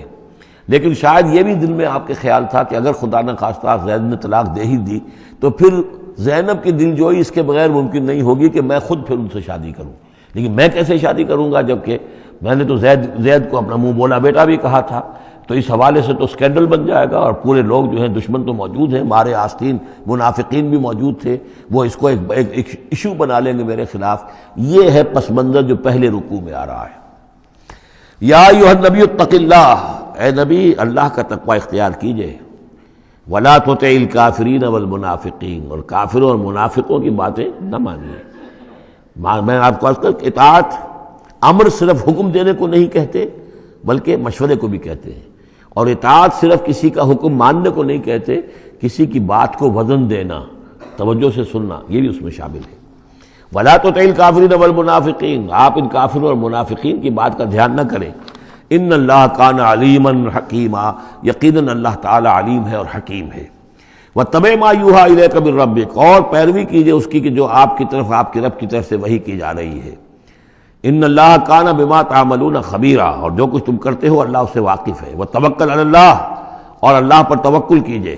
وکفی باللہ وکیلا، اور اللہ ہے، کافی ہے آپ کے توکل کے لیے، آپ کے لیے سہارا۔ یعنی یہ کہ آپ لوگوں کی جو پروپیگنڈا ہوگا اس کا اندیشہ ہے آپ کو، اس کا بالکل دھیان نہ کیجیے۔ ما جعل اللہ للرجل من قلبین فی جوفہ، اللہ تعالیٰ نے کسی انسان کے دل میں دو دل نہیں رکھے، کسی کے سینے میں، کسی کے پیٹ میں۔ یہاں پہ جوف جو ہے خالی جگہ کو کہتے ہیں، تو سینے کے اندر، کیونکہ یہ کیویٹی کہلاتی ہے، چیسٹ کیویٹی، اور پھر دوسری جو ہے ایبڈومینل کیویٹی ہے، تو اس میں دو دل نہیں رکھے ہیں، مگر دل ایک ہی ہوتا ہے۔ اسی طریقے سے گویا کہ بات کہی جا رہی ہے، کہنے کو تو ہم کہہ دیتے ہیں کہ دل جو ہے، اور ہمارے دل یکجا ہو گئے ہیں، دل سے دل مل گیا، لیتا تو دل ہی رہتا، ایک ہی رہتا ہے انسان کا اپنا دل۔ لیکن اسی طریقے سے کسی شخص کی دو مائیں نہیں ہوتی، ماں تو وہی ہوتی ہے جس نے اس کو جنا ہے، اور کسی شخص کا بیٹا جو ہے، بیٹا وہی ہوتا ہے جو اس کی صلب سے پیدا ہوا ہو۔ باقی یہ ہے کہ منہ بولا بیٹا جو وہ بیٹا نہیں بن جاتا۔ وما جعل ازواجکم اللہ، اور نہیں اللہ نے بنایا ہے تمہاری ان بیویوں کو، اللہ تظاہرون منہن، کہ جن سے تم زہار کر بیٹھتے ہو۔ یا زہار کا مضمون سورہ مجادلہ میں آئے گا۔ عربوں میں روایت یہ تھا کہ بہت ناراض ہو گئے، بیوی سے کہہ دیا تم تو میری ماں کی طرح ہو، گویا کہ اب یہ ہمیشہ کے لیے حرام ہو گئی۔ طلاق مغلظ کا بھی مغلظ در مغلظ طلاق ہو گئی، اب وہ کسی طرح بھی اس کے لیے اس سے کوئی تعلق رکھنا جائز نہیں ہے۔ تو یہ زہار جو ہے ماں بنا دیا، کہہ دیا کہ ماں بن گئی، تو گویا کہ ماں بن گئی، لیکن اللہ تعالیٰ کے ہاں وہ ماں نہیں بنتی، ماں تو وہی ہے، جیسے کہ فرمایا وما جعل ازواجکم اللہ تظاہرون منہ امہاتہم، جن سے تم زہار کر بیٹھتے ہو، جنہیں تم یہ کہتے ہو کہ تم میری ماں کے مانند یا ماں کی پیٹھ کے مانند ہو میرے لیے، تو وہ اللہ تمہاری مائیں نہیں بن جاتی۔ وما جعل ادعیاءکم ابناءکم، نہ تمہارے منہ بولو بیٹوں کو اللہ تعالیٰ نے بیٹا بنایا ہے۔ ذالکم قولکم بافواہکم، یہ تو تمہاری منہ کی باتیں ہیں، منہ سے تم نے وہ جملہ کہہ دیا، تم تو میری ماں کی مانند ہو یا ماں کی پیٹھ کے مانند ہو، اور اسی طریقے سے کہہ دیا تم میرے بیٹے ہو، بیٹا تو وہی ہوگا۔ واللہ یقول الحق، اللہ تعالیٰ حق فرما رہا ہے، وہو یہدی السبیل، اور وہی سیدھے راستے کی طرف ہدایت دینے والا ہے۔ ادعوہم لآبائہم، لوگوں کو پکارا کرو ان کے باپوں کے ساتھ، باپوں کے نام کے ساتھ۔ چنانچہ یہ حکم ہے، اگر آپ نے کسی کو لے لیا ہے، کوئی اپنے بھتیجے کو، بھانجے کو، آپ کے ہاں اولاد نہیں ہے، تو بہت سے مسائل آ جاتے ہیں، لوگ کہتے ہیں کہ میں اپنا نام لکھوا دوں اس کے باپ کی جگہ تاکہ اس کو پتہ نہ چلے۔ چھوٹے سے بچے کو لے آئے تو اب وہ کیا کہے گا کہ یہ میرے اصل والدین نہیں ہیں، میرے والدین تو وہ تھے، بڑا ہو کر معلوم ہوگا۔ تو ایک یہی سمجھیے کہ سائیکولوجیکل شوق جو پہنچتا ہے، اس سے بچانے کے لیے بعض لوگ سوچتے ہیں کہ ہم اپنا ہی نام درج کروا دیں وہاں پر، اور اس کا نام ولدیت اسی کی، لیکن نہیں، یہ حرام مطلق ہے۔ قرآن مجید کا یہ صاف حکم ہے، قول یہ ادعوہم لآبائہم، ان کو پکارو ان کے نام، ان کے باپوں کے نام کے حوالے سے۔ اسی لیے پہلے حضرت زید کو لوگ کہتے تھے زید ابن محمد، اس لیے کہ حضور نے انہیں اپنا بنایا ہوا تھا متبنہ، اور منہ بولا بیٹا۔ یہ آیتیں جب نازل ہوئیں تو پھر اب وہ رہ گئے زید ابن حارثہ، دوبارہ وہ زید ابن محمد اب نہیں رہے۔ ادعوہم لآبائہم هو اقسط عند اللہ، یہی زیادہ مبنی بر انصاف ہے اللہ کے نزدیک۔ فإن لم تعلموا آباءهم فإخوانكم في الدين، اور اگر تم جانتے نہیں ان کے باپ کو، کہیں کوئی بچہ جو ہے، چھوٹا سا بچہ کہیں مل گیا ہے، معلوم نہیں، نہ اس کو ہوش تھا، ایسا ہوا ہے، پارٹیشن کے وقت بہت ہوا ہے، پوری گاڑی جو ہے آ رہی تھی، سب کے سب جو ہے وہ قتل کر دیے گئے، کوئی بچہ کہیں پر زندہ مل گیا ہے، اور ایسے لوگ، ان سے ملاقات بھی ہوئی ہے ایک صاحب سے لاہور میں، اب ان کو کسی نے لے کر پال لیا ہے، ٹھیک ہے، لیکن یہ کہ اگر اب معلوم نہیں کہ ان کے باپ کا نام کیا ہے، کوئی نہیں جانتا، نہیں ہے، اگر تم اس کے باپ کا نام نہیں جانتے، فَإِن لَمْ تَعْلَمُوا آبَاءَهُمْ فَإِخْوَانُكُمْ فِي الدِّينِ وَمَوَالِيكُمْ، وہ تمہارے دینی بھائی شمار ہوں گے، اور وہ تمہارے رفیق ہیں، تمہارے موالی ہیں۔ وَلَيْسَ عَلَيْكُمْ جُنَاحٌ فِيمَا أَخْطَأْتُمْ بِهِ، لیکن جو کوئی تم سے اب تک کوئی غلطی ہو گئی ہے یا غلطی ہو جائے تو اللہ تعالیٰ تمہیں پکڑے گا نہیں. وَلَٰكِن مَا تَعَمَّدَتْ قُلُوبُكُمْ، لیکن جو بھی کچھ تم اپنے دلوں سے پورے ارادے کے ساتھ کرو گے تو اس پر یقیناً اللہ تعالیٰ جو ہے حساب لے گا. وَكَانَ اللَّهُ غَفُورًا رَحِيمًا، اور یقیناً اللہ غفور الرحیم ہے، بخشنے والا اور مہربان. النبی اولیٰ بالمؤمنین من انفسہم، یقیناً نبی جو ہے اہل ایمان کے لیے ان کی اپنی جانوں سے زیادہ محبوب ہونا چاہیے، زیادہ جو ہے حقدار ہے کہ وہ اپنی جانوں سے زیادہ حضور کی جان کی فکر کریں، حضور کی جان سے محبت رکھیں. وَأَزْوَاجُهُ أُمَّهَاتُهُمْ، اس میں یہ ہے کہ یہاں پر یوں سمجھیے کہ گویا کہ محذوف یہ ہے کہ وَهُوَ أَبٌ لَهُمْ،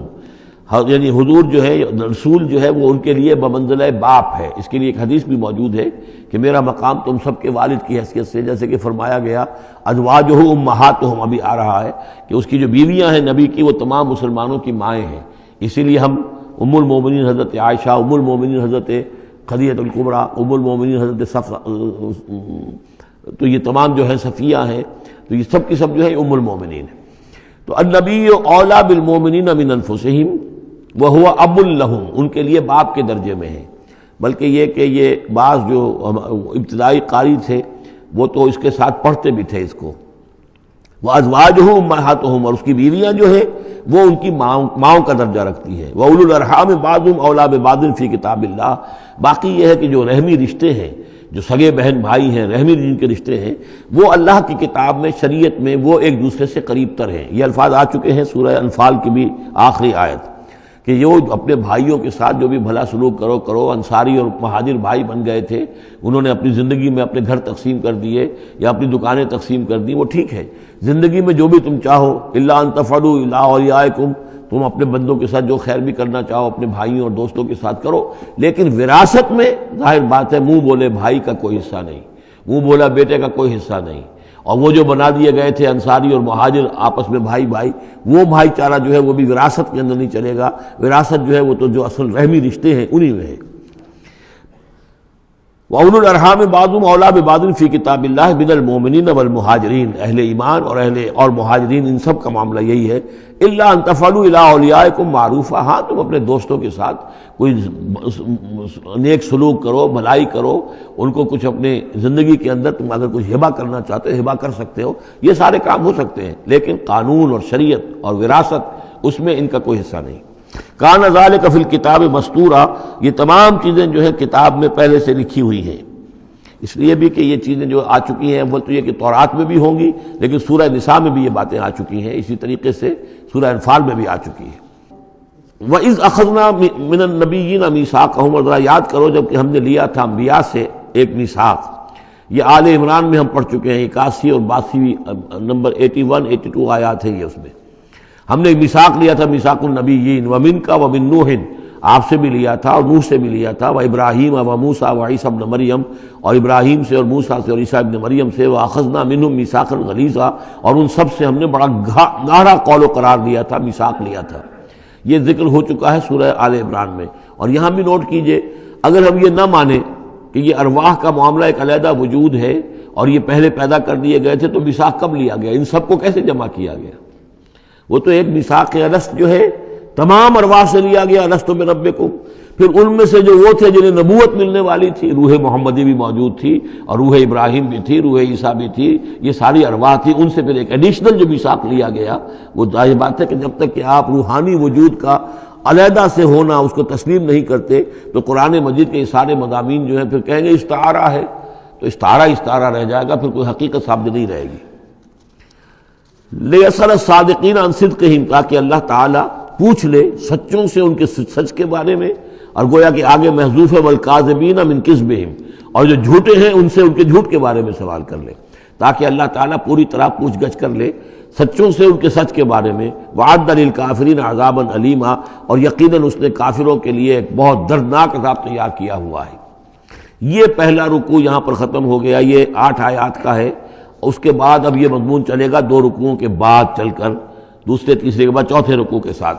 ابھی یہ صرف اس کی تمہید ہے کہ اے نبی آپ ان کافروں کا منافقین کا کوئی اسکینڈل بن جائے گا، کوئی یہ ہو جائے گا، کوئی وہ ہو جائے گا، اس کو اپنے ذہن سے بالکل نکال دیجئے، جو اللہ کا حکم ہے اس کے اوپر عمل کیجئے۔ آپ کے لیے وہ نکاح کرنے میں قطعاً کوئی قباحت نہیں ہے، اور اللہ تعالیٰ نے تو گویا کہ آپ کو حکم دے دیا، اس لیے کہ وہ آ جائے گا کہ ہم نے تو وہ شادی آپ کی کر دی ہے، ہمارے حکم سے یہ حضرت زینب کے ساتھ آپ کا نکاح جو ہے طے پا چکا ہے۔ اس کے بعد 2 رکوع جو ہے ان میں ذکر ہو رہا ہے غزوہ احزاب کا۔ ہمارے پاس چند منٹ ہیں تو غزوہ احزاب کا جو تاریخی پس منظر ہے وہ میں بیان کر دیتا ہوں، باقی اس سے آگے ہم پڑھیں گے انشاءاللہ تعالیٰ کل۔ یہ غزوہ ہوا ہے سن 5 میں، اور اس کے لیے جو ہے بڑا اہتمام ہوا ہے۔ سب سے پہلے تو یہ کہ بنو نذیر جو نکال دیے گئے تھے مدینے سے، اور وہ پھر جا کر خیبر وغیرہ میں آباد ہو گئے تھے، اب انہیں مدینے کی یاد آتی تھی، انہیں ستاتی تھی یاد مدینے کی، وہ واپس آنا چاہتے تھے، وہ چاہتے تھے کہ مسلمانوں سے انتقام لیں۔ تو انہوں نے پھر یہ ہے، اور اس میں خاص طور پر وہ ابو عامر راہب جس کا تذکرہ ہم پڑھ چکے ہیں سورہ توبہ کے اندر، انہوں نے جو ہے بڑی محنت کر کے ایک طرف قریش کو آمادہ کیا کہ وہ حملہ کریں، دوسری طرف یہ ہے کہ جو نجد کے قبائل تھے غطفان وغیرہ ان کو آمادہ کیا۔ تو یہ ایک گویا سمجھیے کہ متحدہ محاذ بن کر ایک گرینڈ آرمی جو ہے وہ آئی، 12,000 کی فوج، جو عرب میں یوں سمجھیے کہ یہ کوئی انہونی سی بات تھی کہ کوئی اتنی بھی قوت، وہ شمال سے بھی آئے، جنوب سے بھی آئے، اور مغرب سے بھی آئے، مشرق سے بھی آئے۔ اس کا نقشہ تو بعد میں جب ہم پڑھیں گے تو کھل جائے گا۔ اب انہوں نے آ کر گھیر لیا مدینے کو، محاصرہ کر کے پڑ گئے۔ اتنی بڑی فوج حضور کے پاس کل اس وقت جو تعداد بنتی تھی 3,000 کی تھی مدینے کے اندر، جن میں کہ منافقین بھی تھے، اور دوسری یہ کہ عقب میں وہ بنو قریظہ بھی موجود تھے، ایک قبیلہ بڑے طاقتور قبیلہ تھا، بڑا قبیلہ تھا، ان کی گڑھیاں تھیں، ان کے قلعے تھے، وہ موجود تھے۔ اب پیچھے وہ موجود ہیں، اندیشہ ہے کہ کہیں وہ غداری کریں، جیسے کہ اس سے پہلے بنو قینقاع نے کی یا بنو نذیر نے کی، اس وقت وہ غداری کریں گے، اور اس کی خبریں بھی مل گئی تھی کہ سلسلہ جنبانی ہو چکا ہے اور باہر سے وہ لشکر آ گیا ہے۔ 2 طرف مدینے کے حرات ہیں، چٹانیں ہیں لاوے کی، سیاہ پتھر ہیں اور چکنے ہیں، ان کے اوپر نہ اونٹ چل سکتا ہے اور نہ گھوڑا دوڑ سکتا ہے۔ تو وہ جو حرات ہیں مدینے کے 2 طرف، وہ تو گویا کہ ایک اللہ تعالیٰ کی طرف سے ایک نیچرل پروٹیکشن جو ہے مدینہ کو ملی ہوئی ہے۔ اب 2 طرف جو رہ گئے تو اس میں پیچھے تھے یہ عقب میں جو ہے یہ بنو قریظہ کی گڑھیاں تھیں، اور سامنے کا علاقہ تھا کہ جہاں سے لشکر آ کر جو ہے انہوں نے جو حملہ کرنا تھا۔ تو پھر حضرت سلمان فارسی کے مشورے پر جب یہ مشورہ کیا حضور نے کہ اب اس طرح کیا کیا جائے، اتنا بڑی فوج آ گئی ہے، تو انہوں نے پھر بتایا کہ ہمارے ہاں یہ ایران میں یہ رواج ہے کہ جب اس طرح کی سچویشن ہو تو کھلے میدان میں جا کر لڑنے کی بجائے ہم خندق کھود لیتے ہیں، تاکہ اس خندق کے اندر سے ہو کر پھر یہ ہے کہ جو بھی چھلانگ مار کے آئے گا خندق میں سے اس کو عبور کر کے آئے گا تو ان کے ساتھ مقابلہ کرنا آسان ہے، ایک ایک کر کے آئیں گے، 10-10 آئیں گے، ایک دم پورا لشکر جو ہے دوڑ کر جو ہے کیولری ان کی جو ہے گھوڑے دوڑا کر تو نہیں آ سکتے۔ تو اس حوالے سے پھر خندق کھودی گئی، بہت ہی یعنی رسد کم تھا، فاقے لوگوں کو ہو رہے تھے، 2-2 3-3 دن کے کھانے کو کچھ نہیں ملا، سردی شدید تھی۔ اس موسم میں پھر طے ہوا کہ خندق کھودو، تو مسلمان خندق بھی کھود رہے تھے، اور اسی دوران یہ خبر بھی مل گئی کہ بنو قریظہ بھی بغاوت پر اور بدعہدی پر آمادہ ہیں۔ یعنی ہر اعتبار سے یہ سمجھ لیجئے کہ اللہ تعالیٰ نے اہل ایمان کے صبر اور امتحان کے لیے ایک بہت ہی سخت خوفناک صورت پیدا کر دی۔ اگرچہ اس کے بعد ہوا کیا، اس میں یہ ہے کہ ایک حضرت نعیم تھے ابو مسعود الاشجعی، نعیم بن ابن مسعود اشجعی، انہوں نے ایک بڑی تدبیر کی، حضور سے آ کر اجازت بھی دی، اشجعی قبیلے کے تھے، وہ باہر کے تھے، مدینے کے نہیں تھے، کہ حضور اگر آپ مجھے اجازت دیں تو میں ان کے مابین کچھ آپس میں بد اعتمادی پیدا کر دوں۔ بنو قریظہ کے پاس گئے کہ دیکھو تم یہاں رہتے ہو، یہ تو باہر سے آئے ہیں، فرض کریں چلیے آپ یہ سمجھتے ہیں کہ وہ جیت جائیں گے اور محمد اور ان کے ساتھیوں کو تم ختم کر دو گے، لیکن یہ بھی سوچو کہ اگر برعکس ہو گیا 10%، 20%، 30% کوئی امکان ہے کہ نہیں، تو تم کیا کرو گے؟ تمہیں تو یہاں رہنا ہے، پھر محمد کے ساتھ پھر تمہارا معاملہ ہوگا، اور ہو سکتا ہے کہ وہ چھوڑ کر چلے جائیں پھر، تو تم ایسے کرو کہ ان سے مانگو کہ کچھ لوگ ہاسٹیجز تمہیں دیں اپنے، تاکہ ان کو یقین یہ رہے، تمہیں یقین رہے کہ وہ اپنے وعدے سے پھریں گے نہیں، جو بھی وعدہ انہوں نے کیا ہے تمہارے ساتھ مدد کرنے کا، اور تمہارا جو اندر سے تم مسلمانوں پر حملہ کرو گے تو جو کچھ بھی ان کے وعدے وہ پورے کریں گے۔ انہوں نے کہا بات تو ٹھیک ہے، یہ نعیم جو کہہ رہا ہے یہ بات صحیح ہے، تو انہوں نے وہ مطالبہ کیا ان سے، قریش سے، اور وہ جو لشکر باہر پڑے ہوئے تھے 12,000 کے، کہ آپ اپنے کچھ آدمی ہمارے پاس بھیجیے تاکہ ہمیں اعتماد رہے، ہمارے پاس وہ رہیں گے ہاسٹیجز کی حیثیت سے کہ ہمیں یقین رہے کہ آپ اپنی بات پوری کریں گے۔ ادھر سے جا کے ان سے کہا کہ وہ تم ان کے اوپر کیسے اعتماد کر رہے، وہ تو تمہارے اوپر اعتماد ہی نہیں کرتے، تم سے آدمی مانگ رہے ہیں۔ اور اس طریقے سے ان کے مابین جو ہے وہ ایک فرکشن پیدا کر دی، بد اعتمادی پیدا کر دی۔ ایک تو یہ تدبیر ہوئی، دوسرے یہ کہ سب سارے امتحان پورا ہو گیا اور دودھ کا دودھ پانی کا پانی جدا ہو گیا، اہل ایمان بھی ثابت ہو گئے، ثابت قدم یہ لوگ ہیں، اور منافقین کا بھی جو خبث باطن تھا ان کی زبانوں پر آ گیا اور معلوم ہو گیا کہ ان کے دلوں کے اندر نفاق ہے۔ پھر اللہ تعالیٰ نے ایک تیز آندھی بھیجی، وہ آندھی ایسی آئی، جھکڑ ایسا آیا کہ وہ لشکر جو تھا اس کے خیمے اڑ گئے، جہاں دیگیں چڑھی ہوئی تھی چولہوں کے اوپر آگ لگ گئی، اور اس سے ایک افراتفری پیدا ہوئی، جس کے نتیجے میں وہ لشکر انہوں نے اپنا وہاں سے کیمپ اٹھایا اور چلے گئے۔ باقاعدہ کوئی بڑی لڑائی کی کوئی شکل پیدا ہی نہیں ہوئی، لیکن اللہ نے بس امتحان جو ہے ایک شریر مسلمانوں کا لے لیا۔ اب اس کے بارے میں انشاءاللہ تعالیٰ کل ہم اس کا مطالعہ کریں گے۔ بارک اللہ لی و لکم فی القرآن العظیم ونفعنی وإیاکم بالآیات والذکر الحکیم۔